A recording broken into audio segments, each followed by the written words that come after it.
ကောင်လေးထွက်လာပြီးလူနှစ်ယောက်ကကောင်လေးအားညစ်မဲ့ကြံပြီးဝင်တိုက်တယ်စိုးဦးကွဲသွားပြီးဖက်တီးကောင်ကပြောတယ်ဒါကဒေါ်လာ1000တန်နဲ့မင်းကဒေါသကိုစွတ်လာလားကောင်လေးလည်းတစ်ချက်ကြည့်လိုက်ပြီးတစ်ဆက်ဘဲတန်နဲ့လက်မှုပညာလို့တည်သွားပြီးမင်းတို့ငါ့ကိုတစ်ဆက်ဘဲတန်နဲ့အတူတွေနာနဲ့လာညစ်နေတာလားဆိုပြီးဖုန်းကိုထုတ်လိုက်တယ်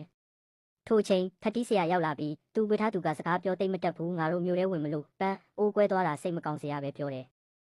ပြီးတော့ဘာလို့လျှော်ဖို့ဒေါ်လာတသိန်းမပေးတာလဲမေးတယ်ကောင်လေးလဲဒါကတစ်ဆက်ဘဲတန်တာရဲကိုခေါ်တိုင်းပဲပြောတော့ဖက်တီးကောင်ကထဖောက်တဲ့သူဆရာလဲပါဆက်ပိတ်ထားသူကရတနာအကဲဖြတ်သူလို့တိုးပြောလိုက်တယ်ဒါနဲ့တစ်ဖက်တီးဆရာလဲပစ္စည်းတွေထုတ်ပြပြီးဒိတ်ဆိုတာတွေမင်းယူရင်အနှိမ့်ဆုံးဈေးနဲ့ပေးမယ်ပြောတယ်ထိုအခါကောင်လေးလဲယွမ်တန်တရားတန်စုအိုးတစ်လုံးပါတာတွေ့တော့ဒါက stock share ထဲမှာပါတဲ့တအိတ်လုံးယူလိုက်မယ်တွေးနေချိန်ဖက်တီးဆရာကဖက်တီးကိုတောင်းပန်လိုက်ပြောတယ်ကောင်းလေးကမင်းတို့လည်းဒီပစ္စည်းတွေနဲ့မျိုးထဲဝင်မလွယ်ဘူးငါကုန်ယူလိုက်မယ်မင်းတို့အားလုံးပါလောက်လဲတွက်လိုက်ဆိုတော့ဖက်တီးနဲ့ဆရာကပစ္စည်းကရှေးဟောင်းတွေပဲ20ထောင်ပေးနိုင်လားပြောတယ်ကောင်လေးကဈေးမများပေမဲ့ငါချက်ချင်းယူလိုက်ရင်တန်တရားဝင်လိုက်မယ်2000ပဲပေးမယ်မယူရင်သွားမယ်ပြောတော့ဖက်တီးဆရာကရောင်းမယ်ပြောတယ်ကောင်လေးလည်းပတ်စံပေးပြီးသွားမယ်လို့တော့ဖက်တီးဆရာကနောက်လိုချင်ရင်ငါဆက်သွယ်လိုက်ဆိုပြီးကပတ်ပေးလိုက်တယ်ကောင်ပြီးငါလိုချင်ရင်ခေါ်လိုက်မယ်ဆိုပြီးထွက်လာလိုက်တယ်နောက်ပစ္စည်းတွေကယွမ်တတန်းတန်စုပ်အိုးထုတ်ကြည့်ပြီးဒါကရှေးဟောင်းတင်ကြိုင်းကပစ္စည်းဖြစ်မယ်လေလံပွဲမှာထုတ်ဖို့ပစ္စည်းကောင်းရပြီဆိုပြီးလေလံပွဲအတွက်ပစ္စည်းသွင်းဖို့သွားလိုက်တယ်ထို့နောက်စရင်ကင်ကလေလံတင်ပစ္စည်းရှိရင်ကြိုပြောပါတစ်တန်းအထက်ပစ္စည်းများပဲလက်ခံတဲ့ကောင်လေးကငါသိတဲ့ပစ္စည်းများထုတ်လိုက်တော့စရင်ကင်ကလည်းတစ်ခုချင်းစီကိုပစ္စည်းတန်ဖိုးနဲ့တမိုင်းအကြောင်းတွေပြောပြီးကြည့်နေရင်အံ့ဩရင်ပြောနေတယ်ပြီးတော့ဒါတွေနဲ့စူတန်းကြုံမှာပဲဆိုပြီးပြောတယ်ဤအရာကုံရောင်းရင်ပစ္စည်းရာခိုင်နှုန်းသူများဆို15ယူပြီးတင်ကို10နှုန်းပဲယူမယ်ဗစ်အနက်ရောင်ကတ်အဖွဲ့ဝင်ဖြစ်လာပါစေဗစ်ဖတ်ထုတ်ပေးပြီး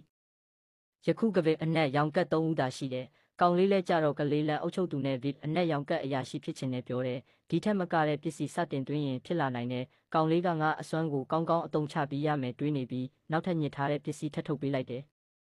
စရင်ကင်ကလည်းတစ်ချက်ယူကြည့်ပြီးအနက်ရောင်အစင်းမြင့်ပဲကတ်ထုတ်ပေးလိုက်တယ်အစင်းမြင့်ပဲစရင်ထဲထည့်ပေးလိုက်တယ်နောက်တစ်နေ့ကောင်လေးလေလံပွဲလာတော့အခြားသူများရဲ့ပစ္စည်းများကိုစွမ်းအားထုတ်ကြည့်ပြီးချမ်းသာကြောင်းတွေးလိုက်ရတယ်နောက်ပြီးစရင်ကင်ကလာကြိုပြီးတက်တီပဲအဖွဲ့ဝင်ဖြစ်တဲ့အစင်းမြင့်မြဲဖုံမှာလာထိုင်ဆိုပြီးခုံလိုက်ပြတယ်ဘေးကလူများကဒီကောင်ဘေးကဘယ်သူလဲပထမတန်းကခုံမှာထိုင်ရတာတော့ရုံမဟုတ်ဘူးဆိုပြီးပြောနေတယ်ထိုအချိန်လေလံပွဲစတော့မယ်လို့စရင်ကင်လာပြောပြီးကောင်လေးလျှောက်ကြည့်နေချိန်ကျွမ်းကျင်သူဥက္ကဋ္ဌရောက်လာပြီးကောင်လေးဘေးမှာလာထိုင်လိုက်တယ်ကောင်လေးတွေ့သွားပြီးတိုက်ဆိုင်လိုက်တာကျွမ်းကျင်သူဥက္ကဋ္ဌဘလို့ရောက်လာတာလဲဆိုတော့ကျွမ်းကျင်သူကငါ့ကိုတွေ့တာပါကြောင်းအံ့ဩနေတာရလဲဆိုပြီးပြုံးနေတယ်ဘေးကလူနှစ်ယောက်ကအံ့ဩပြီးဒီကောင်လေးကဥက္ကဋ္ဌနဲ့လဲတိနေတယ်တခါမှမပြုံးတဲ့ဥက္ကဋ္ဌတောင်အခုပြုံးနေတယ်ငါထင်တာမမားဘူးဆိုရင်ဒီကောင်လေးကတာမန်မဖြစ်နိုင်ဘူးပြောနေကြတယ်လေလံပွဲမှာဘသူအနိုင်ရမလဲ